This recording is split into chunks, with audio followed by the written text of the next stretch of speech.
Hey guys, my name is Natasha Adams and I'm going to be showing you how to replace your battery terminals on your car today. The battery terminals are, an essential part of your car. They are really easy to replace. If somebody at O'Reilly's can do it, you can definitely do it at home. All you need is a few simple tools and gloves and probably some eye protection. If you've been having problems starting your car, doesn't start at all, slow start, or even your amperage is a little bit off sometimes, not all the time, but sometimes, and you don't think it's an alternator, or you've already replaced your alternator and you're still having those problems, chances are it's your battery terminals. If you have any of those problems, this video is for you. It's a really simple fix. I am not having any of those problems, but as you can see, my terminals look like they've been in a snowstorm of just corrosion. So here we go. So I will be replacing my terminals with these super nice Amazon specials. I hope your terminals don't look as bad as mine do, but if they do, a lot of people say you can put Coca-Cola, stuff like that on them. You don't have to do all that extra stuff. Water actually works just fine in getting that corrosive shit off before you start working. See? 9 times out of 10, these are going to be 10 millimeters here and here. Sometimes these are like a 12. If you're on an American car, like 3/8, 9/16, something like that. So don't mind my glove. We're gonna disconnect these. And on the negative, so you can fucking see what I'm talking about. On the negative wire, this is the main wire, so this is your main negative.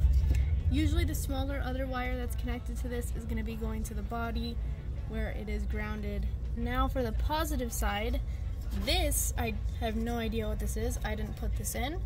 And I'm going to put it all right back together the way it was because everything else was working on the car. On this truck, this connector is going to the fuse box, and this is your main positive. And as you can see, these two are pretty corroded. So I'm going to go ahead and clean these off with a wire brush before I go ahead and install them on the new terminals. Alright, so the positive side is ready to be put on. So this Toyota from the factory made their positive wire super short, so I'm not able to really extend it or cut the wire and clean it up and put a different terminal on. I wanted to put a different terminal because this one didn't clean up as much as I wanted it to, but it looks like I won't be able to do that because of the corrosion, well, not the corrosion, but the length that Toyota gave me from stock. So, and that is how that is gonna look. Boop, boop, boop. And then I put that over there. So, before I actually put this on, I'm going to do the negative. Looks great, amazing, professional, yes. Not really. Don't put too much thought into it. Don't electrocute yourself, but don't be dumb.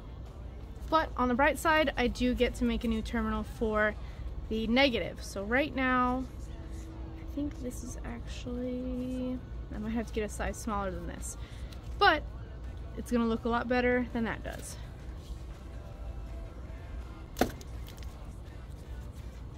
Okay, once you have it crimped on and the heat shrink over it, so you're gonna wanna just heat shrink that heat shrink, and then you can begin assembling your whole little new terminal.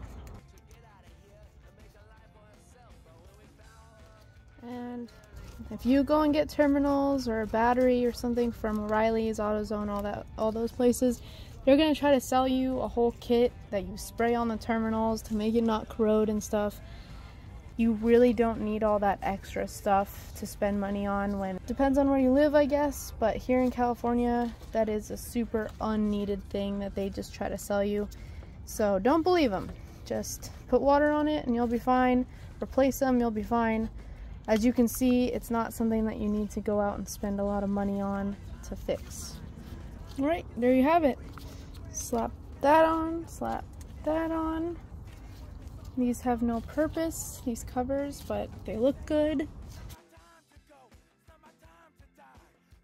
Alright, that's it for this video. Thanks for watching. I know it was really short and it's just a pretty easy thing. I just figured, why not take a video if it's something that everybody should know how to do? Slash, if you were thinking about doing it, now you can see how easy it was. There was a part that was cut off where I was crimping this negative wire, and if you don't have a crimper tool, that's totally fine. You can actually use vice grips and put them on the terminal itself, and obviously crimp it down, let it off, tighten it, crimp it down, let it off, tighten it, crimp it down. It's something that you don't need to go out and buy some fancy terminal crimping tool if you have a pair of vice grips and a brain. So thanks for watching. Again, I appreciate you all. It's a super simple little tiny video, and yeah, bye.